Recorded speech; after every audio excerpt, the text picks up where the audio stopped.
They spent thousands of dollars on tractors, combines, and the like, but for years, John Deere manufacturers told farmers they didn't have the right to make their own repairs on their purchases. Manufacturing cell phones takes so much energy and so many materials. If Americans use their cell phones for 1 year longer on average. John Deere has long been a trusted name in agriculture, but what is happening now is enough to leave you sympathizing with hardworking farmers. Farmers have made a shocking move and screwed John Deere back. Why? Well, keep watching until the end when I reveal another thing that also happened with John Deere. Deere makes claims that you only really have the license to use their software. And for someone to say they own the software pretty much takes away the whole viability of the entire tractor or the piece of equipment. Across the country, many hardworking farmers have found themselves locked out of their own tractors, unable to make repairs without relying on expensive dealership services. When farmers pushed back, John Deere doubled down, even threatening legal action. However, what happened next took the company by surprise. FTC, along with the Illinois and Minnesota Attorneys General, is accusing John Deere of holding a monopoly on its repairs for combines and tractors. Farmers have been fighting back in unexpected ways, and the consequences are still unfolding. But why did John Deere try to prevent them from repairing their own equipment? And how are these hardworking farmers responding? For generations, farmers have depended on John Deere's durable and reliable machines to sustain their livelihoods. The company built its reputation on toughness and dependability, but today, that trust is eroding. Not due to equipment failures, but because John Deere has made it nearly impossible for farmers to fix their own tractors. Danny Wood was in 4th grade when he started helping his dad farm this land. He trained as a mechanic, then took over the farm. At the heart of the issue is control. Modern John Deere tractors are no longer just mechanical workhorses. They are packed with software that controls nearly every function. However, that software is locked behind a digital barrier, accessible only by John Deere and its authorized dealers. If a tractor breaks down, hardworking farmers can't simply grab their tools and make repairs. Instead, they must call a John Deere technician, wait for availability, and often pay thousands of dollars for a fix that should be straightforward. This isn't just an inconvenience, it's a disaster. A tractor breaking down at the wrong moment can ruin an entire season. While technology has made tractors more efficient, it has made repair nearly impossible for farmers who need access to the software to repair their equipment. John Deere, however, defends its restrictions, arguing that the software inside its machines remains the company's intellectual property even after a farmer purchases the equipment. The company claims that unrestricted access could lead to unauthorized modifications, potentially compromising safety or violating emission regulations. But to farmers, that argument doesn't hold up. If they own the tractor, shouldn't they have the right to repair it? Frustration is mounting, with viral video showing rows of expensive tractors sitting idle in fields, waiting for costly repairs that should have been quick and simple. Reports are emerging of desperate American farmers taking extreme measures just to regain control of their own equipment, and this is just the beginning. Software glitches and the equipment shuts down. Only a dealer's repairman has the codes to diagnose the problem. Without access giving them a chance to fix it themselves, a farmer can wait days. Hardworking farmers who were once fiercely loyal to John Deere now feel betrayed. It's not just about losing time and money. They're losing control over their own livelihoods. But rather than accepting this corporate greed, more and more farmers are pushing back. For a while, they played by John Deere's rules. They paid the steep dealership repair fees, endured long delays, and absorbed the rising costs. But eventually, something changed. Farmers realized they weren't just being overcharged for repairs, they were being controlled. And if there's one thing farmers refuse to do, it's let someone else dictate how they run their business. So, they fought back. Federal Trade Commission, along with Illinois and Minnesota, claim Deere prevents farmers from being able to repair their own equipment or use independent shops.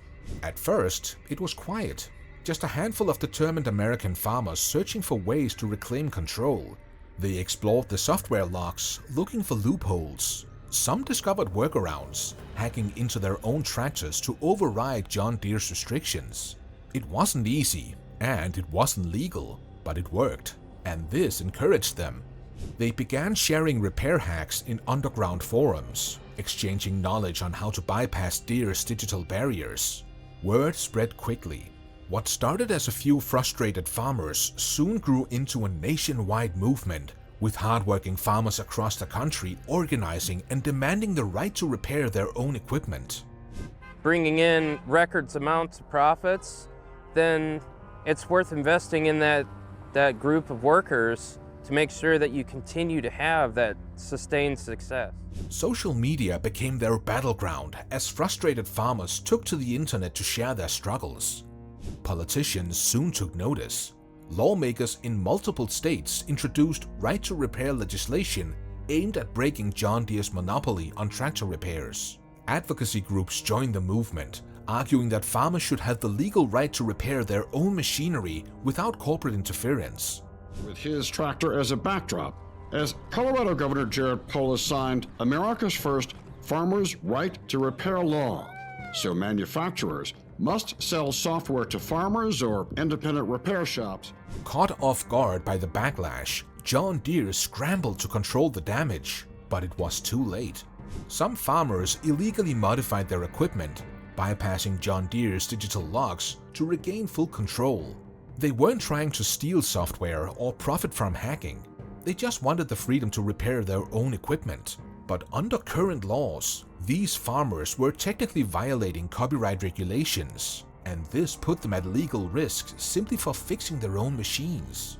Deere called the lawsuit meritless, saying the complaint is based on flagrant misrepresentations of the facts and fatally flawed legal theories, and it punishes innovation and pro-competitive product design.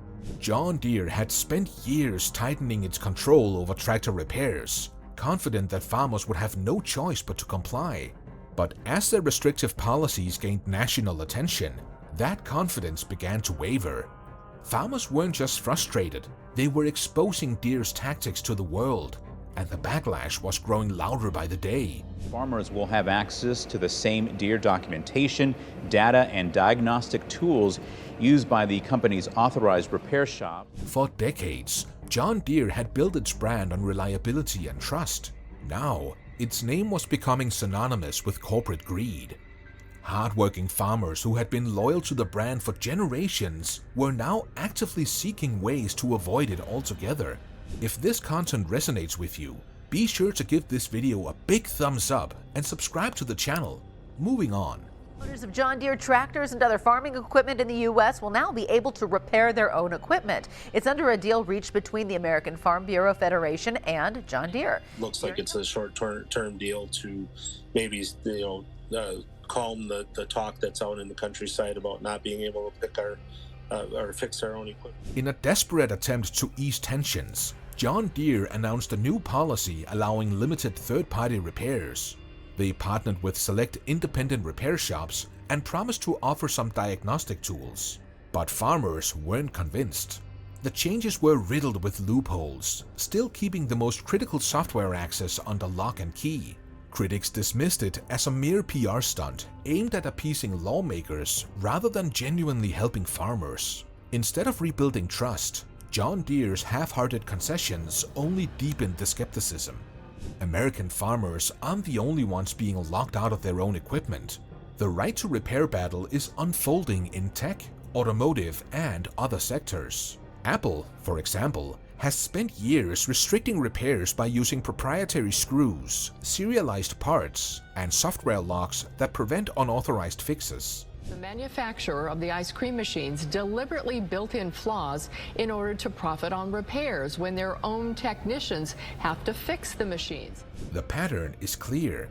Large corporations are leveraging technology not just to improve their products, but to control who can repair them. And this John Deere standoff with American farmers has only brought this growing problem into the spotlight. And the farmers have promised that they will not back down.